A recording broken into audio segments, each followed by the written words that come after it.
मी तुमच्याशी मनाच्या परीक्षेबद्दल आज बोलू इच्छिणार आहे.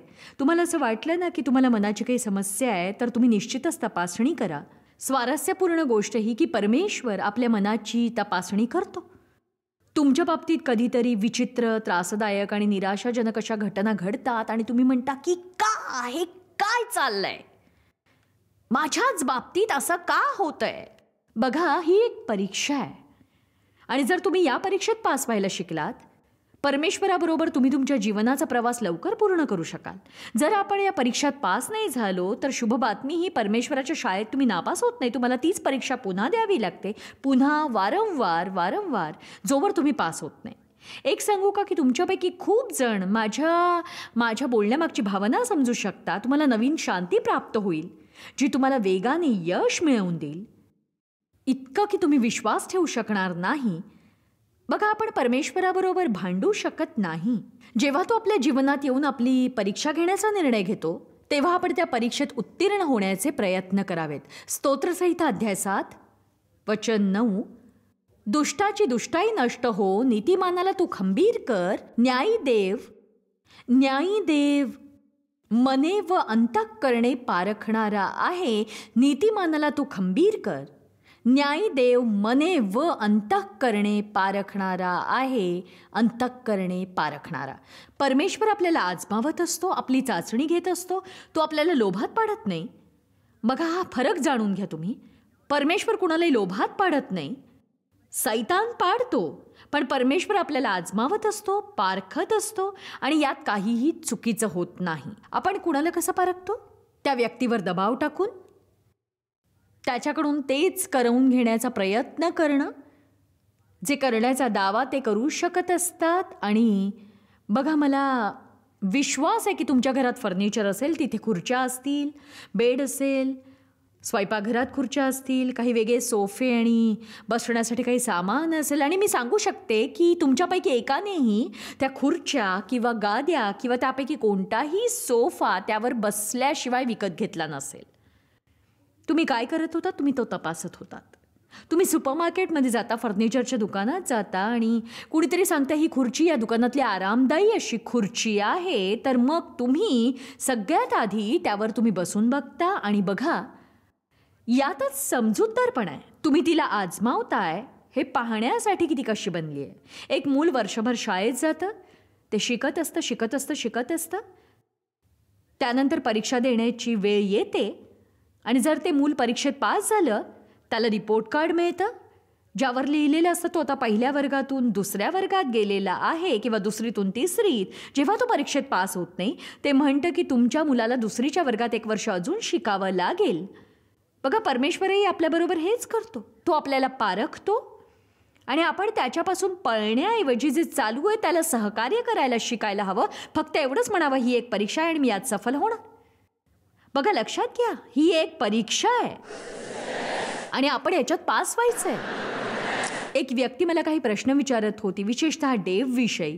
देव नेहमीच इतका स्थिर असतो का, किंवा नेहमीच इतका असा संतुलित असतो का, वगैरे वगैरे. मी म्हटलं की देव नेहमीच स्थिर असतो आणि तो खरंच खूप संतुलित आहे. याचं महत्त्वाचं कारण त्याचं व्यक्तिमत्व आहे, पण त्याहूनही महत्त्वाचं कारण की परमेश्वराबरोबरचं त्याचं नातंही आहे, जे बालपणापासून आहे आणि तो त्याप्रमाणे विचार करायला शिकलाय. जर कुठल्या गोष्टीबद्दल काही करू शकत असेल तर करतो आणि करू शकत नसेल तर तो त्याबद्दल चिंता अजिबात करत नाही. तर तो तरुण मला काही सांगत होता जे त्याच्या बाबतीत मागच्या आठवड्यात झालं. त्याचं व्यक्तिमत्व माझ्यासारखं होतं. तो खूपच रागीट आणि पक्क्या मतांचा होता आणि ज्यावर काही बोलायचं असेल ते तो पटकन बोलतो आणि त्याला वाटतं तोच योग्य मार्ग आहे. त्याने सांगितलं, मी मागच्या आठवड्यात एका दुकानात गेलो आणि एक कॅलेंडर विकत घेतलं, कारण मला वाटलं की मी माझं शेड्यूल फक्त कम्प्युटरवरच नाही तर कॅलेंडरवरही लिहू शकतो, म्हणजे मी एकाच वेळी एकत्रितपणे पूर्ण माहिती बघू शकेन आणि पान उलटलं तर पुन्हा मला दुसरी माहिती मिळेल. आणि बघा, माझ्याकडेही तसं आहे आणि मी तिकडे बघून म्हणते, प्रभू मला मदतीची फार गरज आहे. आणि इथे हा तरुण मुलगा ज्याचं व्यक्तिमत्व रागीट आहे, जो हेच करू इच्छितोय आणि मग त्याचं जानेवारीचं पान भरलं, फेब्रुवारीचंही भरलं आणि बघा आपल्या कॅलेंडरमध्ये खूप काही असतं, आपल्याला खूप काम असतं. त्याचं मार्चचं पान भरलं, एप्रिल, मे, जून, जुलै, ऑगस्ट, सप्टेंबर, 3 महिने बाकी होते. त्यानं पानं उलटली तर तिथे ऑक्टोबर नव्हतं, नोव्हेंबर किंवा डिसेंबर नव्हतं. परत फेब्रुवारी, मार्च, एप्रिलपर्यंत पोहोचला. आणि बघा त्यांच्याकडून कॅलेंडर छापण्यात चूक झाली होती आणि त्याच्या गुणवत्तेची तपासणी केली गेली नव्हती. तो दुकानात पोहोचला जिथून त्याने ते विकत घेतलं होतं. तो ते घरी घेऊन आला. त्याने त्याची तपासणी केली नाही, सगळे महिने आहेत की नाही याचा विचारही केला नाही. ते 10 महिने त्याला या दुसऱ्या कॅलेंडरमध्ये उतरवून काढावे लागले आणि बघा त्याला परत सगळं करावं लागलं. आणि बघा कित्येकदा आपलं असं होतं की किती मूर्ख माणसं आहे ती, असं चुकीचं कॅलेंडर कसं काय विकू शकतात, आता मला केवढी ढोर मेहनत करावी लागते पुन्हा एकदा. त्याने त्याच्या पत्नीला सांगितलं का माझ्या बाबतीतच हे असं होतं. बायको असं म्हणाली, होतं असं ना, दुसरं विकत घ्यायचं बस. ती खूप डेव सारखी आहे. आणि तो तरुण माझ्यासारखे लोक ऐकत नाहीत. आम्हाला हवं असतं की सुरुवातीपासूनच बरोबर का नाही केलं गेलं सगळं. चला आता. आणि हे लोक होतं असं कधीतरी. आणि हेच कारण आहे की डेव आणि माझ्यासारख्या लोकांचं लग्न होतं आणि तो तरुण आणि त्याच्या बायकोसारखं. कारण की कितीतरी वेळ आम्ही त्याच्यात एक उत्साह निर्माण करते आणि जेव्हा मी खूप रागात असते तो मला शांत करतो. म्हणजे बघा आमच्यात संतुलन असतं. पण मी त्या तरुणाला सांगितलं, मी त्याला पुढील स्तरावर घेऊन जायला सांगितलं. मी म्हटलं की असं का झालं ते सांगते. मी सांगितलं तसं झाल्याचं कारण होतं की ती एक प्रक्रिया होती जी तुझी त्याच्याप्रती होती. मी म्हटलं परमेश्वराने तुझ्या परीक्षेसाठी हे सगळं केलं. तू पाहू शकत होतास तुझ्यात आत काय, म्हणजे तू प्रार्थना करायला सुरुवात कर, परमेश्वराकडून मदत माग जसं त्याने केलं. आणि बघा जेव्हा परमेश्वर आपल्याला पारखतो ते आपल्यासाठी इतकं छान असतं. बघा तुम्ही माझी गणिताची परीक्षा घेतली, तुम्हाला लगेच कळेल की मला काय येतं किंवा काय येत नाही. समजा तुम्ही माझी इंग्लिशची परीक्षा घेतली, तुम्हाला लगेच कळेल की मला काय येतं आणि काय येत नाही. आपल्याला हा विचार करायला आवडतं की आपल्याला खूप काही कळतं, पण आपण त्याची परीक्षा द्यायला तयार नसतो हे बघण्यासाठी की खरंच आपल्याला काय येतं. आणि हे महत्त्वाचं नाही की आपण किती ऐकतो किंवा आपण शास्त्रात किती रेखांकित करतो किंवा आपल्या घरी किती मोठं पुस्तकालय आहे. आपल्याला काहीच माहीत नसतं जोवर आपण पारखले जात नाही तोवर. तुम्ही टाळ्या वाजवायलाच हव्यात कारण मी यावरच बोलणार आहे. बघा यावेळी तुमच्यापैकी काही आपल्या परिस्थितीबद्दल विचार करतायत. तुम्ही काय म्हणताय की ही माझी परीक्षा आहे. बघा जेव्हा आपल्याला अस्वस्थ वाटतं आपण त्यातून सुटू पाहत असतो, आपण प्रयत्न करतो सुटकेचा. मी आता तुम्हाला सांगते, ते खूप महत्त्वाचं आहे आणि मी तुम्हाला ते बऱ्याचदा सांगणार आहे. जरी तुमच्या लक्षात नाही राहिलं तरी मला वाटतं तुम्ही ह्या गोष्टी लक्षात ठेवा. आपल्यासाठी एक सगळ्यात महत्त्वाची गोष्ट ही असते की आपण कठीण परिस्थितीत कसे वागतो आहोत.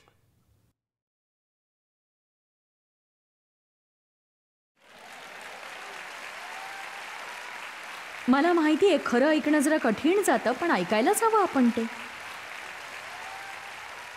ख्रिस्तींसाठी सगळ्यात महत्त्वाची गोष्ट ही आहे की केवळ आपल्यासाठी नाही तर पूर्ण जगासाठीच ही महत्त्वाची आहे. कारण आपण दुनियेत स्थिरता पाहत नाही आहोत. आपण केवळ अनेक भावनांचा असा प्रवाह बघत आहोत. पण स्थिरता ही आकर्षित होते. मी डेव्हकडे आकर्षित झाले त्याचं एक महत्त्वाचं कारण होतं स्थिरता. त्याची स्थिरता ही त्याने मला दिलेली सगळ्यात मोठी अशी भेट आहे. कारण मी एका वेड्याच्या दवाखान्यासारख्या घरात मोठी झाले जिथे स्थिरता नव्हती. मला माहीतच नव्हतं शांती काय असते. जेव्हा माझं त्याच्याशी लग्न झालं मी कधीच शांततेचं उदाहरण पाहिलं नव्हतं. मी कधी शांत व्यक्तीला पाहिलं नव्हतं. तो फक्त माझ्याशी बोलतच नव्हता आपल्या ख्रिस्ती विश्वासाबद्दल, तर त्याने मला ते त्याच्या वागण्यातून दाखवलं आणि त्याने माझ्यासमोर स्थिरतेचा आदर्श प्रस्थापित केला. त्याने आपल्या प्रेमाने नेहमी मला स्थिर राहण्याचं उदाहरण दिलं. मी काहीही केलं तरी डेव्ह तसाच राहायचा आणि मी मात्र तशी नव्हते. मी इतकी परिपक्व ख्रिस्ती नव्हते. मी त्या दिवसात नेहमी परिस्थितीनुसार अशी डामाडौल होत असायचे. मी प्रसन्न असायचे जेव्हा परिस्थिती चांगली असायची, निराश असायचे जेव्हा परिस्थिती वाईट असायची. सारखं आपलं वर खाली वर खाली वर खाली चालूच. मी काय म्हणते ते कळतंय का तुम्हाला? तुमच्यासाठी यापेक्षाही चांगलं जीवन उपलब्ध आहे. पण तुम्हाला एक काम करावं लागेल. तुम्हाला तशी प्रार्थना करावी लागेल जशी डेव्हिडने केली. माझ्या मनाला पारख परमेश्वरा, मला पारख, मला सांग की माझ्यात काय दोष आहे. मला माझे गुप्त दोष सांग. आपण घाबरता कामा नये परमेश्वराला आपल्या जीवनातले ते दोष दाखवायला ज्याच्याकडे लक्ष देणं गरजेचं आहे. आमीन. कुठल्याही गोष्टीला घाबरल्याने ती गोष्ट निघून जात नाही. आपण तिला सामोरं गेलं पाहिजे आणि त्याबद्दल काहीतरी केलं पाहिजे. बघा, कोणीही वार्षिक परीक्षेच्या वेळी उत्साहित नसतं. कॉलेजमध्ये शिकणारे सांगतात, अरे बापरे, पुढच्या आठवड्यात वार्षिक परीक्षा आहे. मुलं शाळेत असतात तेव्हा म्हणतात, अरे बापरे, पुढच्या आठवड्यात वार्षिक परीक्षा आहे. पण लक्षात ठेवा, तुम्हाला यश तोवर मिळत नाही जोवर तुम्ही परीक्षा देत नाही. एक सांगू, यावेळी तुमच्यापैकी कितीतरी जण आपल्या जीवनाच्या कठीण परिस्थितीत आहेत आणि एक पाऊल पुढे टाकल्यानंतर तिथे प्रगती आहे आणि एक मोठं काम आहे. तुम्ही प्रार्थना करताय, परमेश्वराला आपल्याला नवीन जागेवर आणण्यास सांगताय, समृद्धीच्या, शक्तीच्या, सामर्थ्याच्या, अनुग्रहाच्या. परमेश्वर असं सांगतोय की बघूया तुम्ही तयार आहात की नाही. बघूया तुम्ही तयार आहात की नाही. तुम्ही काही परीक्षांसाठी तयार आहात का? जेव्हा तुम्ही या परीक्षात यशस्वी व्हाल, तुम्ही जितकं जास्त स्थिर बनाल, परमेश्वर तुमच्यावर तितका जास्त विश्वास ठेवायला लागेल. तो अशा लोकांना मार्गदर्शन आणि ख्रिस्ती समुदायात पाहू शकत नाही ज्यांच्याबद्दल हे पक्कं नसतं की ते केव्हा काम करतील आणि केव्हा नाही. कारण मी सांगू शकते, तुम्हाला कधीच माहीत नसतं की तुमची परिस्थिती केव्हा काय करेल. आणि हेच एक सत्य आहे. आपल्याकडे विश्वास आहे आपल्या परिस्थितीवर मात करण्यासाठी नव्हे, तर त्याच्यात आपल्याला स्थिर ठेवण्यासाठी. आणि बघा, आपण विश्वासाबद्दल गोंधळ करतोय. विश्वास केवळ चांगल्या दिवसासाठीच नसतो, तर वाईट दिवसासाठीही असतो. तो आपल्याला सगळं काही समजत असतं तेव्हाही असतो, काही समजत नसतं तेव्हाही असतो. आमेन. मला विश्वास आहे आपण निर्णय घ्यायला हवा की मंडळींनी आता परिपक्व होण्याची वेळ आली आहे. आपल्याला खरंच परमेश्वराजवळ जाऊन सांगायला हवं की परमेश्वरा, मी हे काम बरोबर करू इच्छितोय. मला पुन्हा दुबळा, कुरकुरणारा, तक्रार करणारा ख्रिस्ती व्हायचा नाही. मी ते करू इच्छितो जे तुला माझ्याकडून करून घ्यायचंय, तेच बनायचंय जे तुला वाटतं मी बनावं. मला तसंच वागायचं जसं तुला वाटतंय.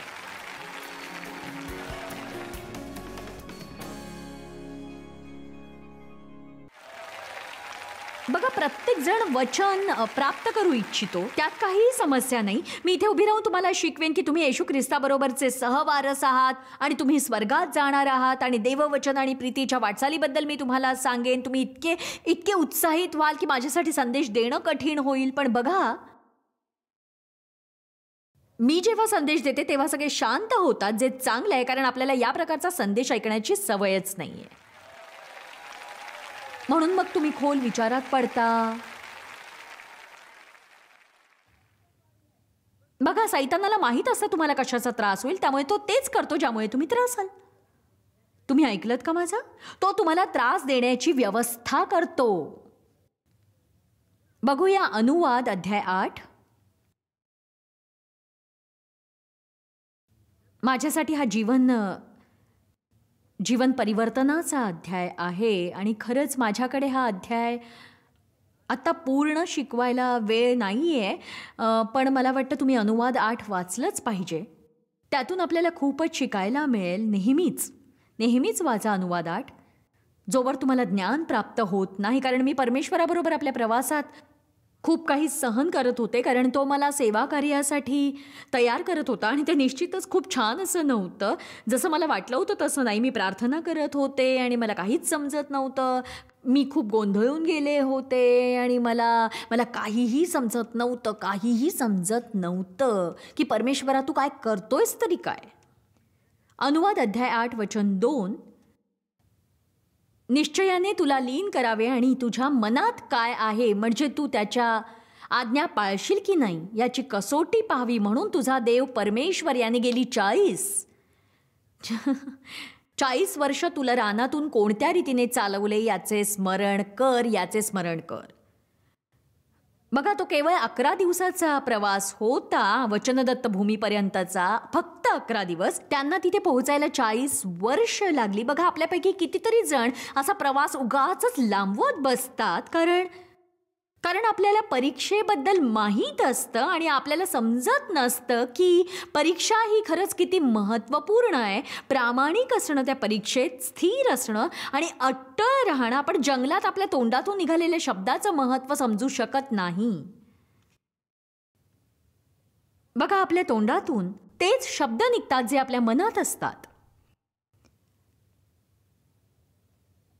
मी काही वर्षांपूर्वी अभ्यास करायला सुरुवात केली आणि परमेश्वराने मला एक मालिका दिली होती ज्याचं शीर्षक होतं अरण्यातली मनोवृत्ती.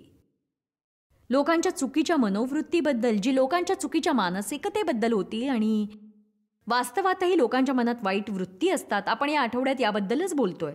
आपल्या काही वृत्ती आपण सोडत नाही आणि त्यामुळेच आपण अरण्यात राहतो. बघा, अरण्यात परीक्षा या घेतल्या जातातच. वचनदत्त भूमीच्या दिशेने जाताना परीक्षा द्याव्या लागतात.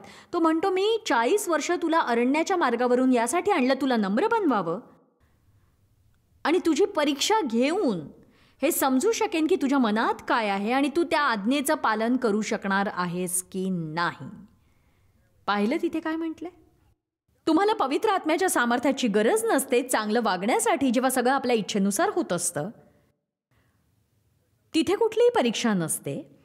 पण आपल्याला पवित्र आत्म्याच्या शक्तीची गरज असते, ज्यामुळे आपण शांत आणि आनंदी राहू आणि योग्य काम करणं चालू ठेवू, दुसऱ्या लोकांसोबत प्रेमाने वागू, चांगल्या गोष्टींना हो म्हणू शकू, भावनिकरित्या स्थिर राहू शकू, जेव्हा काहीच चांगलं होत नसतं तेव्हाही. यावरूनच समजतं की तुम्ही कशा प्रकारचे माणूस आहात. मला विश्वास आहे की आपल्याला ज्या परीक्षा द्याव्या लागतात त्यातली एक अरण्यातली परीक्षा असते. त्यावेळेला सगळंच निराशाजनक असतं आणि त्यावेळेला फक्त एकच परीक्षा नसते, अनेक परीक्षा द्याव्या लागतात तुम्हाला. आणि मग अशा परीक्षा मागून परीक्षा देत राहता आणि नंतर तुम्ही एकाच वेळी अनेकांशी निपटू शकता. मग ते सोपं वाटतं, कारण आता मी 35 वर्षाचा अनुभव घेतलाय. मग मी म्हणते निघून जाईल. पण जेव्हा तुमच्यावर खूप दबाव असतो, लोक तुमच्यावर दबाव टाकत असतात, आर्थिक दबाव असतो, हवामान खराब असल्याचा दबाव असतो, सैतान खोटं बोलतो, एकापाठोपाठ एक समस्या येत असतात. मला तुम्हाला काही वाचून दाखवायचंय. मला शोधावं लागेल ते कुठे, कारण मी ते शेवटी वाचलं होतं, पण मी याला इथेही वाचू इच्छिते. ते आहे हबक्कूक अध्याय 3. मला विश्वास आहे तुमच्यापैकी काही जण या परिस्थितीत आहेत आणि कदाचित तुम्हाला ही वचनं माहीत असतील नसतील. हबक्कूक 3 वचन 17. अंजिराचे झाड न फुलले, द्राक्षीच्या वेलीस फळ न आले, जैतुनाचे उत्पन्न बुडाले, शेतात धान्य न पिकले, मेंढवड्यातील कळप नाहीसे झाले व गोढ्यात गुरेढोरे न उरली, तेव्हाही मी यहोवाच्या कारणाने आनंदित व मग्न राहीन आणि आपला उद्धार करता परमेश्वराद्वारे अतिप्रसन्न राहीन. बघा, जरी माझी नोकरी सुटली, महागाई दिवसेंदिवस वाढली, जरी माझा मुलगा ज्यावर नियंत्रण करणं कठीण झालं, मला असं वाटतं मी वेडी होईन, जरी मी माझ्या पतीला आराम खुर्चीतून आणि टीव्ही समोरून ओढून काढू शकले नाही, जर तुम्ही पुरुष आहात, जरी माझी पत्नी कधीच घरातली साफसफाई करत नसेल, तक्रार करत असते, जरी माझी सासू माझं मानसिक संतुलन बिघडवत असेल, माझ्या शेजाऱ्यांचा कुत्रा माझ्या अंगणात घाण करत असेल, बघा तुम्हाला हे सगळं माहिती आहे, तरीही मी आनंदी राहीन. मी तरीही आनंदीच राहीन. असं नाही म्हटलंय मी आनंदी राहण्याचा प्रयत्न करीन, असं म्हटलंय मी आनंदी राहीनच. बघा, परमेश्वराची आराधना करणं सोपं आहे जेव्हा डार्लिन आपलं नेतृत्व करत असेल. पण बघा, डार्लिन बरोबर आराधना करताना तुम्ही बेशुद्धच असता जवळजवळ. पण जर तुम्ही घरात आहात, या सगळ्या गोष्टी घडत असतात आणि हे केवळ 1-2 दिवसांसाठी होत नसतं, तर खूप दिवसांपासून होत असतं. आपण खूप दिवसांपासून विश्वास ठेवत असतो आणि काहीच उत्तर मिळत नसतं. इतर सगळे परमेश्वराला अनुभवत असतात, त्याच्याकडून ऐकत असतात. तुम्हाला खूप एकटं आणि निराधार वाटतं. असं वाटतं कुणाच्या तरी कानाखाली मारावी. आमेन. मी तरीही आनंदीच राहीन, तरीही मी आनंदीच राहीन. आता बघूया आपण वचन 19 वाचलंच पाहिजे ते. परमेश्वर प्रभू माझे सामर्थ्य, तो माझे पाय हरणाच्या पायांसारखे करीतो. तो मला त्याच्या उच्च स्थानावरून चालू देतो. आता लक्ष द्या, तो म्हणतोय तो मला चालवतोय, घाबरून थांबायला सांगत नाही. उलट तो मला चालवतो आणि मी उच्च स्थानावर आध्यात्मिक यश मिळवतो. हे उंच स्थान म्हणजे काय? अडचणी, त्रास, जबाबदाऱ्या.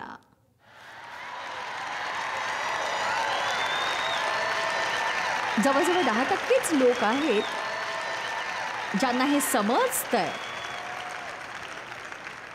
बघा, जीवनातल्या कठीण परिस्थितींना का महत्त्वाचं स्थान दिलं जातं? कारण एकदा या परिस्थितीत राहून आपण स्थिर राहिलो, तर आपण परमेश्वरामध्ये आनंदी होत असतो आणि प्रेमाने चालणं आणि इतरांना मदत करणं आपण चालू ठेवतो. स्वतःची कीव करणं सोडून देतो, स्वतःची दया करायला नकार देतो, निराश व्हायला नकार देतो. आणि एकदा का आपण त्या अवस्थेत पोहोचलो की सैतान कधीही आपलं बिघडवू शकत नाही.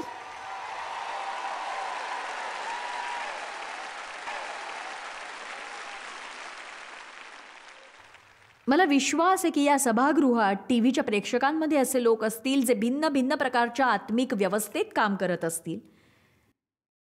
असे लोक जे खूप पटकन रागावतात आणि खूप अस्वस्थ होत राहतात जेव्हाही त्यांच्या मर्जीनुसार काही होत नाही तेव्हा.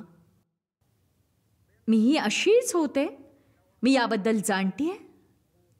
बघा, असे लोक असतील ज्यांची थोडी वृद्धी झाली आहे. याशिवाय काही लोक असतील ज्यांनी अरण्य पार केलंय आणि वचनदत्त भूमीत ते राहत असतील. पण बघा, म्हणून असं नाही की तुमचं कधी चुकत नाही किंवा तुमचा कुठला दिवस खराब नसेल, पण सामान्यतः तुम्ही बरेच स्थिर असता.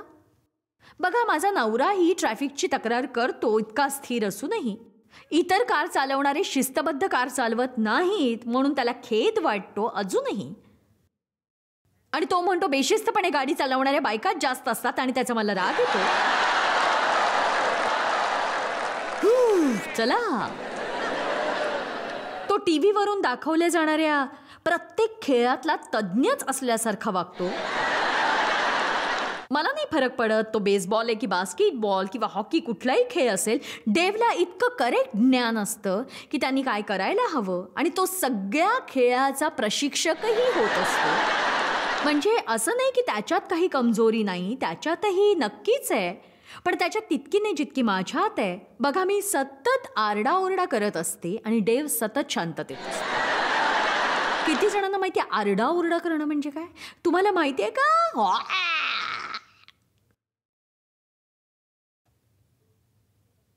बघा, स्वतःच्या उच्च स्थानावर जर आपण यावेळी त्रासात आहोत, ते उच्च स्थान आहे. जर तुमच्या जीवनात जबाबदाऱ्या वाढल्या आहेत, बघा माझ्यावरही जबाबदाऱ्या आहेतच. सेवाकार्याच्या जबाबदारीशिवाय सगळ्यात मोठी जबाबदारी ही आहे की म्हणजे मला विश्वास आहे तुम्ही हे समजू शकाल. माझी एक मावशी आहे आणि एक आई आहे. त्या दोघी 80 वर्षांच्या आहेत आणि त्यांची जबाबदारी माझ्यावर आहे.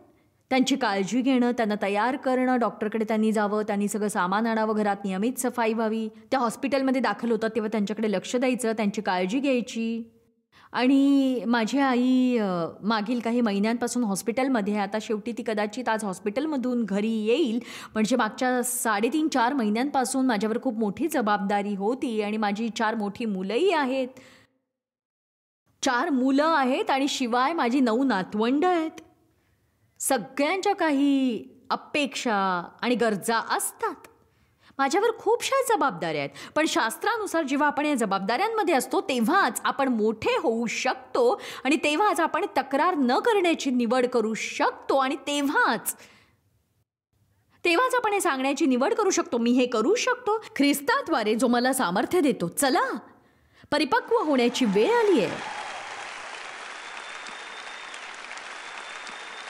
खरं तर मी या विषयावर खूप बोलू शकेन. मी पुन्हा एकदा हबक्कूक अध्याय 3:19 वाचू शकते. मला वाटतं की आपण ते परत पाहायला हवं. परमेश्वर प्रभू माझे सामर्थ्य आहे, माझी व्यक्तिगत शूरता, माझी अजिंक्य सेना. तो माझे पाय हरणांच्या पायासारखे करीतो. तो मला माझ्या उच्च स्थानावरून चालू देतो, घाबरून थकू देत नाही, चालवत राहतो. आणि बघा काय सांगतोय, आध्यात्मिक प्रगती करतो.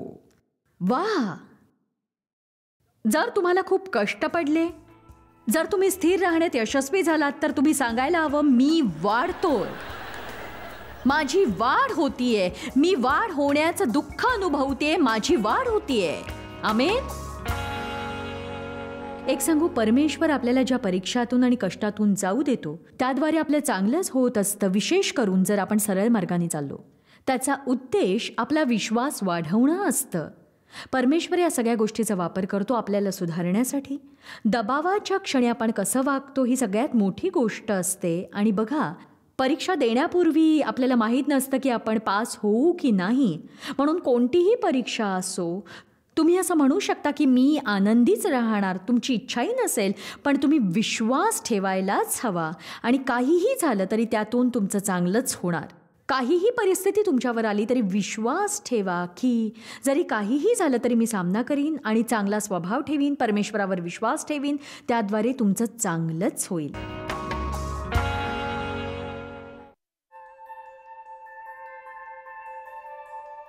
आम्ही तुमची प्रशंसा करतो. जगभरामध्ये हे सेवा कार्य शक्य करण्यासाठी आम्ही आमचे मित्र आणि भागीदार यांचे आभारी आहोत. एकत्रपणे आम्ही भुकेलेला अन्न पुरवितो, गरिबांना वस्त्र पुरवितो आणि राष्ट्रांना सुवार्ता सादर करतो. कृपया आमच्याशी संपर्क साधा किंवा भेट द्या tmmindia.org वर. आजच तुमच्या प्रार्थना विनंत्या सादर करा. आमच्या इतर साधनांची माहिती मिळवा, जॉयच्या सभेचे वेळापत्रक पहा आणि आमच्या बरोबर सहभागी व्हा. आम्ही येशूची प्रीती जगभरात वाटतो. दाखवण्यात आलेला कार्यक्रम जॉयस्पायर मिनिस्ट्रीचे मित्र व भागीदार यांच्याद्वारे केला आहे.